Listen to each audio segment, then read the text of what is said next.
जय श्री राम दोस्तों। साथियों, गौ सेवा समिति के चैनल में आप सबका स्वागत है। कई बार मैंने आप लोगों से बताया कि मोक्ष क्या है। हर जीव जो इस धरती पर आया है, मृत्यु लोक में आया है, उसका एक ही लक्ष्य है, मोक्ष प्राप्त करना। हम लोग अपने दिनचर्या के कार्य में लगे रहते हैं, दिनचर्या के कार्य में अपने आप को लगाए रखते हैं, लेकिन उसके साथ साथ हमारे अंदर एक जिज्ञासा सी रहती है आध्यात्मिक ज्ञान की। साथियों, अगर आपको मेरा चैनल पसंद आए, मेरी वीडियो पसंद आए, तो मेरे चैनल को सब्सक्राइब करना, लाइक करना, कमेंट करना, क्योंकि मुझे आपके सपोर्ट की बहुत ज़रूरत है। अपनी बात में आगे बढ़ाता हूं कि आखिरकार ये मोक्ष है क्या, और मोक्ष हर जीव चाहता क्यों है, मोक्ष का रास्ता क्या है, मोक्ष की प्राप्ति के लिए हम क्या करें जिससे कि हमारे इस काल चक्र से हमारा आना जाना का जो चक्र है, क्रम है, ये टूट जाए। अहम सवाल है कि मोक्ष कैसे प्राप्त किया जाए। साथियों, आप लोगों को लगेगा कि ये पागल है, हमारा चूतिया बना रहा है, लेकिन ऐसा नहीं है। अगर आप मेरा पूरा वीडियो देखोगे तो आपकी समझ में आएगा कि इस मतलब की दुनिया में कितने धूर्त लोग बैठे हैं जो जीव को सही रास्ता दे ही नहीं पाते, सिर्फ अपने उसमें लगे रहते हैं कि हम लोग कैसे अपने आप में उन्नति करें, कैसे हम दूसरे चूतिया बने। लेकिन कभी आपने सोचा है कि जितनी धन दौलत ये व्यक्ति मनुष्य कमाता है, जितनी जिज्ञासा इसके अंदर घुसी है, जितनी लालसा इस व्यक्ति के अंदर घुसी है, क्या किसी और जीव के अंदर है? धरती पे हमारे संतों ने, महापुरुषों ने साफ लिखा है कि 84 लाख योनियां हैं, और 84 लाख योनियों में एक अकेला जीव मानव ऐसा है, मनुष्य ऐसा है जिसका छोटा सा पेट है, लेकिन वो पेट भर नहीं पाता, क्योंकि उसकी ये हवस की खोपड़ी जो ना, ये नहीं भर पाती। पेट भर जाता है लेकिन हवस की खोपड़ी नहीं भर पाती, और यही हवस की खोपड़ी उसके पतन का कारण है। भाई भाई से लड़ रहा है, बेटा बाप से लड़ रहा है, माँ से बेटी लड़ रही है, बहू सास से लड़ रही है। तो ये हमारे अंदर जो दिमाग है, ये शैतान का दिमाग है, क्योंकि हम लोग आज मनुष्य ने जो बना डाला है उसकी तरफ बहुत आकर्षित हो रहे हैं, क्योंकि स्वयं विष्णु जी ने कहा है कि जो प्रकृति बनी है, पृथ्वी लोक जो बना, मृत्यु लोक जो बना है, इतना सुंदर है कि जैसे ही इसकी हवा जीव को लगती है, वैसे ही वो परमात्मा को भूलता चला जाता है। बिल्कुल कड़वी बात कह रहा हूं, ध्यान से सुनना। ज्ञान किसी का मोहताज नहीं होता, उम्र का लाचार नहीं होता। आपने बहुत से आदमी देखे होंगे कि वे मरने की कगार पर आ जाते हैं, लेकिन ना उनको बात करने का तरीका आता है, ना उनको ज्ञान आता है, ना सामाजिक ज्ञान आता है, ना आध्यात्मिक ज्ञान आता है। और एक 5 साल का बच्चा आपको ऐसे ज्ञान दे जाएगा कि आप ये कहोगे यार, हमें यकीन नहीं था कि ये बालक ऐसी बातें कर जाएगा। साथियों, ज्ञान वो तत्व है जो एकदम परमात्मा से मिलता है। शिक्षा और ज्ञान में बहुत अंतर है। शिक्षा हम यहां पर अपनी पढ़ाई लिखाई से लेते हैं, और ज्ञान हम अपने गुरु से आध्यात्मिक ज्ञान लेते हैं। साथियों, गुरु भी आपको ऐसा बनाना चाहिए जो आपको सही मार्ग दे सके। ना आपको कहीं सन्यास में जाने की जरूरत है, ना किसी आश्रम में जाने की जरूरत है, ना किसी भगवान के मंदिर में जाने की जरूरत है। बिल्कुल स्पष्ट, आप जहां हो, जिस अवस्था में हो, आप उसी अवस्था में मोक्ष के रास्ते पर चल सकते हो। नाम बदल देना। अगर आप लोगों ने मुझे सपोर्ट करा आप लोगों का सहयोग मुझे मिला तो चैनल पर अपनी वीडियो गिरनी बंद कर दूंगा। अगर आपको रास्ता सही ना मिले, आप लोगों से बातें करनी बंद कर दूंगा, मुंह नहीं दिखाऊंगा आपको, लेकिन आपका सपोर्ट मुझे चाहिए। क्योंकि आज जितने भी हमारे गुरुजन हैं, पूजनीय गुरु हैं, कहीं ना कहीं वो भी इस माया के वशीभूत हैं। ऊंचा सा सिंहासन लगा लेना, सामने सभाएं करना, धर्म का प्रचार करने के लिए तो अच्छा है, लेकिन मोक्ष की अगर वे एक बात करें कि हम मोक्ष दिला दें, तो उसके लिए ये नहीं बताया रास्ता। मोक्ष का रास्ता कठिन है, लेकिन अगर गुरु ने सही रास्ता बता दिया तो उतना ही सरल है। जब जब शिष्य पर विपत्ति आएगी, गुरु सामने खड़ा पाएगा, गुरु ही उसको रास्ते को साफ करेगा, गुरु ही उस चेले को चलने लायक उस रास्ते पर रास्ता बनाएगा।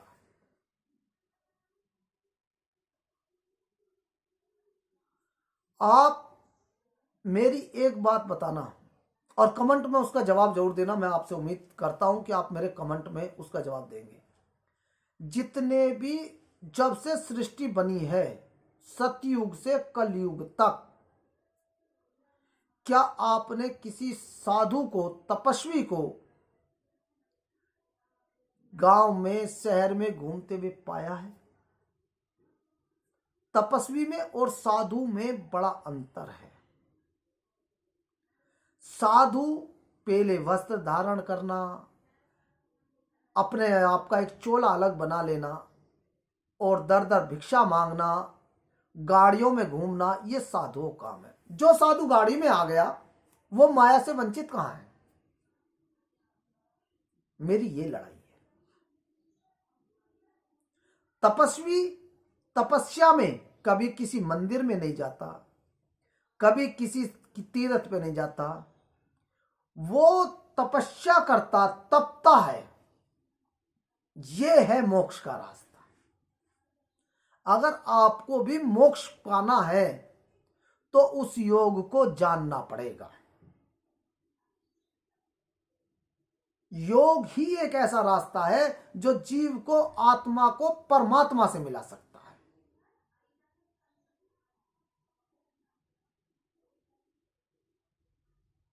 अब वो योग कैसा है, वो तपस्या का ढंग क्या है, वो कुंडली जागृत कैसे करनी है, इस बात का विशेष ध्यान है।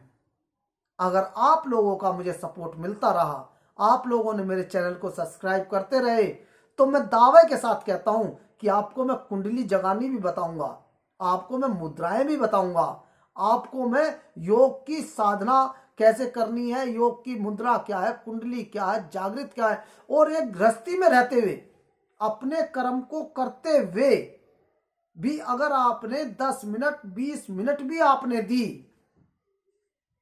तो मोक्ष आपको मिलना ही मिलना है।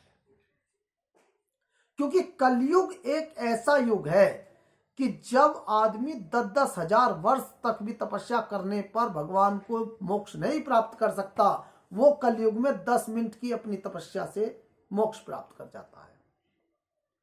हम जीवों को इतना अच्छा सुनहरा अवसर मिला है कि हम अपने आप को आवागमन के चक्र से बाहर निकाल सकते हैं इस युग में। व्यास जी ने साफ कहा है कि युगों में युग कलयुग मान दे, पढ़ लेना चाहे। अगर मेरी बात पर आपको यकीन ना हो तो आप पढ़ सकते हो, व्यास जी ने खुद कहा है।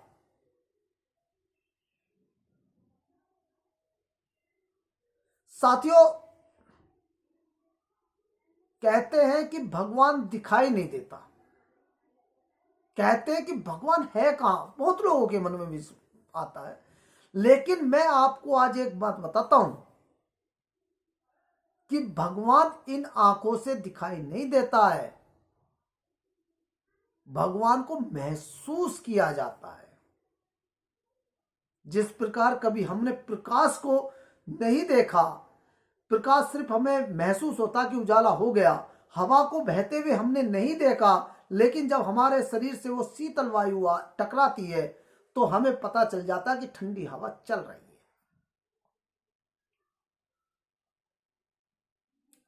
जब कभी आपको मैं बताता हूं कि भगवान हमको देख के असर आप एक अंधेरे कमरे में जाइए और उस अंधेरे कमरे में एक दिए को जलाइए। जो दिए की लो उठेगी और उसका प्रकाश चारों तरफ जो देखता है वो ही भगवान हमको देखता है। भगवान प्रकाश रूपी है, हर जगह लिखा हुआ है, लेकिन प्रकाश रूपी है तो फिर उसको पहचान कैसे हो, उसको महसूस कैसे करें? ज्ञान क्या है, ज्ञान कैसे प्राप्त होता है, और जब ज्ञान प्राप्त होता है तो हमको क्या अनुभूति होती है? साथियों, प्रकृति जो है ये साक्षात भगवान है। जब इस प्रकृति के हम संपर्क में आते हैं और प्रकृति को हम महसूस करने लगते हैं तो हमारे अंदर ज्ञान की उत्पत्ति होने लगती है।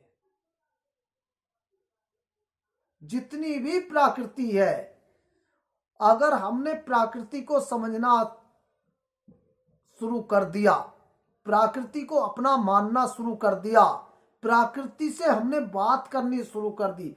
पहले साधु संत एकांत में जाया करते थे, जंगल में जाया करते थे। क्यों? क्योंकि वो प्रकृति से रूबरू हुआ करते थे और मोक्ष का रास्ता प्रकृति से ही निकलता है। आज मनुष्य की आयु 60-70 साल की रह गई है। क्या पहले आपने देखा कि किसी को हार्ट अटैक आ रहा है, कैंसर आ रहा? नहीं। ये मनुष्य खुद अपना दुश्मन खुद है, इसका कोई और दुश्मन नहीं है। आज जितनी फसलें उगा रहा है सब में जहर भर रहा है, प्रकृति को काटता जा रहा है, प्रकृति का शोषण कर रहा है, पहाड़ों काट रहा। आज मकान की गारंटी 100 साल 200 साल देते हैं, लेकिन मनुष्य की कोई गारंटी नहीं। पिछले समय में मकान कच्चे होते थे लेकिन मनुष्य की उम्र अधिक होती थी। कभी सोचना इन बातों को साथियों। मैं रहूं ना रहूं पता नहीं क्या होगा मेरा, लेकिन मैं आपको रियली बता रहा हूं कि अपने समय का पतन करने वाला ये मनुष्य खुद है। अगर आपको मोक्ष प्राप्त करना है, मोक्ष का रास्ता कैसा होना चाहिए, मोक्ष का रास्ता क्या है, तो साथियों मेरे चैनल को सब्सक्राइब कर लेना। मैं हर वीडियो में आपको बताता रहूंगा और कमेंट करना, फिर मैं आपको रास्ता बताता हूं। आज पहली सीढ़ी ये है कि अगर मोक्ष चाहिए तो प्रकृति को आपको समझना पड़ेगा, प्रकृति से जुड़ना पड़ेगा, और जो जीव प्रकृति को समझने और जुड़ने लगेगा वही मोक्ष की तरफ चलने लगेगा। मोक्ष साक्षात पिता परमेश्वर का वो रास्ता है, वो पगडंडी है जिस पे एक ही पग धरा जाता है। इसलिए मेरे साथियों, मेरे भाइयों, मेरी बहनों, मेरी माताओं, उस पग को बड़े संभाल के रखना, और वो ही पग गुरु रखवाता है। जिस शिष्य का पग वो रखा गया वो मोक्ष के लिए चला गया। क्योंकि मोक्ष ऐसी चीज नहीं है कि किसी को आया खीर दे दी, नहीं।